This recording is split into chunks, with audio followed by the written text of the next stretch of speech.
안녕하십니까? 산부인과 전문의 의학박사 박혜성입니다. 오늘은 제가 산부인과 의사인데 남성 조루 치료제에 대해서 정리를 했습니다.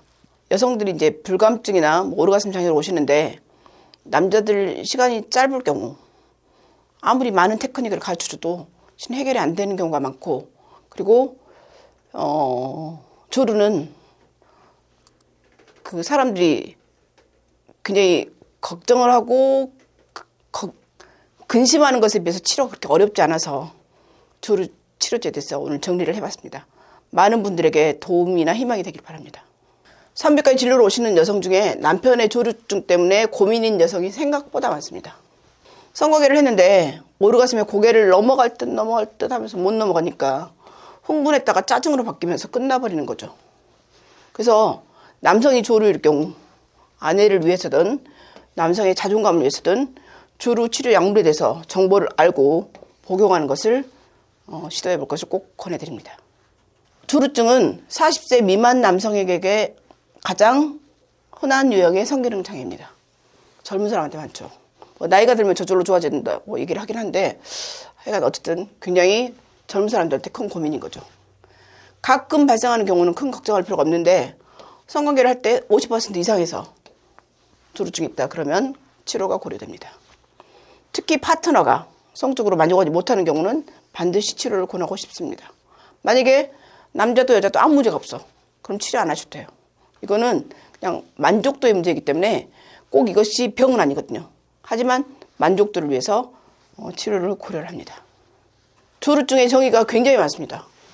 미국 비뇨기과 협회에서는 사정이 원하는 것보다 빨리 발생했는데 한쪽 또는 양쪽이 고통을 느낄 때, 그다음에 세계 성의학회에서는 질내 삽입 후에 1분 이내에 항상 혹은 거의 항상 사정이 일어나거나 임상적으로 유의성이 있는 사정 지연 시간 감소로 대부분 3분 이내 사정이 일어나거나, 혹은 질내 삽입을 했을 때 전부 또는 거의 사정을 지연시킬 수 없고 이런 증상으로 고민하거나 괴롭거나 좌절로 결국 성관계를 피하는 같은 부정적이고 자존감이 해쳐지는 것, 이때는 조루라고 정의를 합니다. 여기서 1분, 2분, 3분 이렇게 나오는데 질내에 사정했을 때 그 시간, 그거를 IELT, Intravaginal Ejaculation Latency Time이라고 사정할 때까지 시간이거든요. 질내 삽입해서 사정 때까지 걸리는 시간을 재는 건데 보통 객관적인 요소 중에 하나고요. 측정할 때 가장 정확한 것은 여성이 스톱워치를 사용해요. 꼭 숫자로 1분이다, 2분이다, 10분이다 이렇게 표시하는 거죠. 그다음에 치료 효과가 있는지 없는지 비교할 때도 이 스톱워치를 사용해서 질내 사정 잠복 시간을 잽니다. 조루를 유발할 수 있는 질병하고 약물은 되게 많은데 가장 흔하게 실은 불안한 심리죠. 강박적인 성격, 완벽주의 남자들한테 많습니다. 그다음에 당뇨, 갑상선 기능 항진증, 비타민 B12가 부족한 경우, 다발성 경화증, 말초신경병, 암페타민이나 코카인, 도파민 같은 약물을 사용한 경우 굉장히 종류가 많습니다. 사정 조절을 잘해야지 조루를 치료할 수 있는데 사정 조절을 어떻게 하냐. 사정은 자율신경계, 체신경계에 의해서 조절되는데 누정, 에미션과 방출, 익스펄전에 의해서 이루어집니다. 에미션, 익스펄전, 이제큘레이션인데 누정, 방출, 사정인데 남성이 이제 충분한 시각적인 자극이든 촉각적인 자극을 받으면 음경이 발길하죠. 그때 방광이 닫힙니다.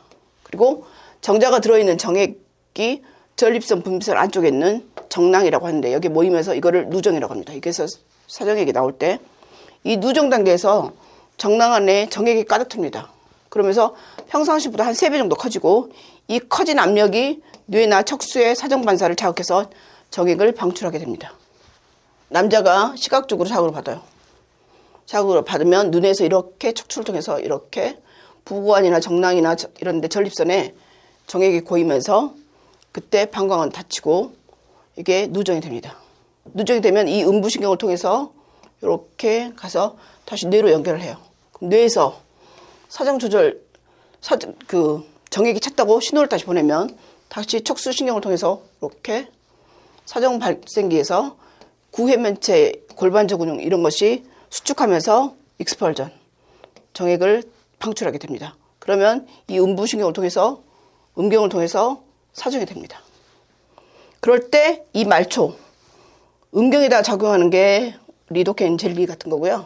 뇌 사정 중추에서 다폭세틴이나 클로미프라민 같은 약이 사정을 조절하게 됩니다. 그래서 뇌와 음경에 작용을 하게 되고 이런 기전으로 사정과 누정과 이런 것들이 다 연결이 됩니다. 정상적인 사정이 이루어지기 위해서는 그래서 교감신경, 부교감신경, 체신경 같은 조화가 필요하고요. 그다음에 세로토닌, 도파민, 옥시토신 같은 것이 조절에 중요한 역할을 하고 또 내분비도 영향을 미치는데 예를 들어 안드로겐, 갑상선 호르몬, 프롤락틴 같은 것도 연관되어 있습니다. 이 조류증 치료 적응증은 질내 삽입 후에 사정까지 시간이 2분 미만이거나 혹시 아니면 여성이 오르가슴 느끼기 전까지나 혹은 조류증이 계속 지속되거나 재발해서 개인적으로 고통이 크거나 또 그것 때문에 위축돼서 대인관계에 어려움이 있거나 사정을 조절하고 싶은데도 조절이 잘 안 되는 경우에 이제 사용하는데 가장 많이 사용하는 약물이 두 가지가 있습니다. 오늘 핵심이죠. 두 가지 약물. 가장 흔하게 쓰는 게 다폭세틴하고 클로미프라민입니다. 다폭세틴이 이제 오리지널이 필리지고요. 클로미프라민이 줄리앙인데 지금 줄리앙은 안 나오고 있습니다. 조류증 둘 다 치료할 수 있고요. 사정 반사의 역치를 높이는 거고 사정 시간을 제한시키는 겁니다. 이거는 빠르게 작용하는 SSRI고 이거는 세로토니너직 TCA, 그러니까 항우울제고 보통 이건 1시간에서 3시간 전에 투여할 수 있고 이건 2시간에서 6시간 전에 투여해야 되고 한 알에 30mg인데 60mg까지 쓸 수 있고 한 알에 15mg을 있고 보통 하루에 한 번 이상 초과하지 않고 밤감기는 이거는 1.5시간, 이거는 19시간에서 37시간. 그리고 그 2.5에서 3배. 만약에 내가 사정을 1분 안 했다. 그러면 2분 30초나 3분까지 늘릴 수가 있고 이거는 4.6배에서 6배. 그러니까 사정 지연 효과가 이게 좀 더 높죠. 이런 각자 장점과 단점이 있습니다. 두 약물의 작용 방식은 어떤 차이가 있는지 다시 한번 자세히 알아보겠습니다. 일단 다폭세틴. 기전은 SSRI예요. SSRI가 뭐냐면 우리가 가장 흔하게 쓰는 항우울제입니다. 다이어트 약에도 많이 들어있고 식욕도 억제해주고 그 다음에 우울하는 것도 좋아지고 원인은 기전은 세로토닌을 재흡수를 하는 수송체를 억제해서 사정에 대한 역치를 높여서 효과를 내는 거예요. 그래서 항우울제로 쓰이는 기존의 SSRI는 복용 기간이 그러니까 어느 정도 먹어야 되는데 이건 이제 하나만 먹어도 되는 거죠. 어느 정도 복용 기간이 필요한데 이거 그리고 일정 시간 한 4시간에서 6시간 경과해야지 효과를 내기 때문에 송교 전에 얼마 전에 사용할지 잘 모르는데 이 다폭세틴은 빨리 흡수가 돼요. 그리고 혈중 최고 농도가 되는데 한 1.5시간, 1.3시간. 그러니까 한 1시간 반 정도 전에 복용하면 되겠죠. 그리고 빨리 배출이 돼요. 그리고 또 여러 번 사용해도 돼요. 보통 아까 2번까지 사용해도 됐죠. 여러 번 사용해도 체내 축적이 되지 않기 때문에 꽤 효율적인 약이죠. 다폭세틴 사용 시 주의사항은 성인 남성 성행위 한 1시간에서 3시간 전에 30mg을 투여하고 효과가 없을 경우는 2배까지 증가할 수 있죠. 그리고 최대 투여 횟수는 24시간 이내에 한 번 투여하지 않는 게 좋다고 하고 65세 이상에서는 안전성과 유효성이 정립되지 않았고 18세 미만일 때는 복용하지 말라고 얘기를 하고 있고 기립성 저혈압 같은 병력이 있거나 그런 비슷한 반응을 보일 경우는 사용을 피하는 게 좋고 특히 SSRI나 SNRI가 거의 우울증 약이거든요. 이런 거 사용할 때 TCA도 우울증 약인데 이 세로토닌하고 유사한 작용을 하는 약물하고는 절대 사용하지 말라고 되어 있습니다. 남성분이라면 이거 꼭 사진 찍으세요.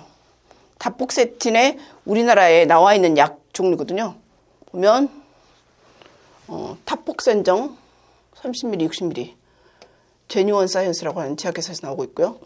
프레아지 30ml, 60ml가 있고요. 이건 신풍제약에서 나오고 그 다음에 플릴리지 이거는 메나리니에서 나오고 플릴리지도 30ml, 60ml가 있습니다. 이런 약이 다폭세틴이니까 이런 약 처방 받으시면 되고요. 그 다음에 이제 클로미프라민인데요.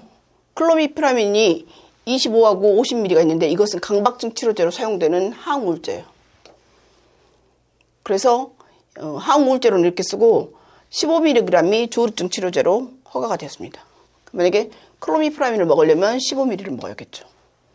이거는 세로토닌하고 노아드레날린 재흡수를 억제하고 보통 이렇게 항우울제를 썼더니 그 정상 반응으로 사정 지연이 안 되는 걸 활용해서 이것을 이제 조루증 치료로 사용하게 됐습니다.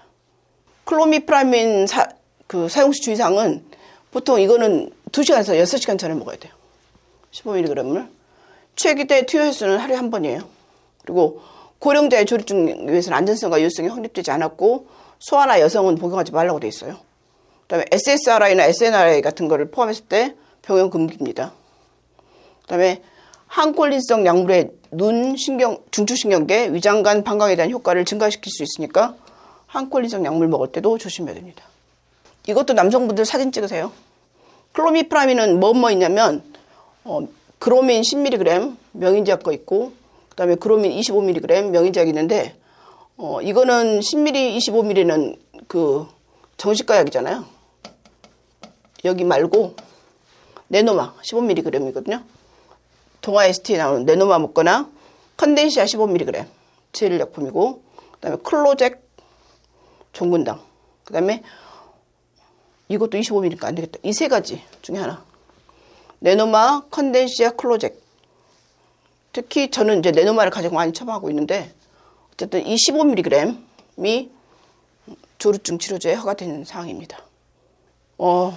다폭세틴은 성행이 1시간에서 3시간 전, 클로미프라민은 2시간에서 6시간 전에 복용하는 거고요. 두 약물 모두 24시간 이내에 한 번 이상 초과하지 않도록 하고 세로토닌 유사 약물 때는 같이 사용하지 않는 게 좋습니다.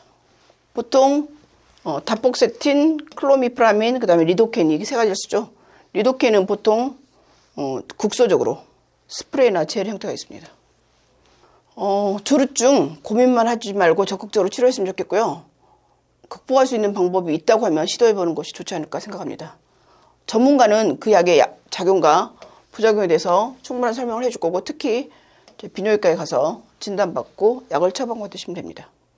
약효를 시험해보고 약의 효과가 없거나 부작용이 있으면 다른 약으로 바꿔서 복용해 보시면 되겠습니다.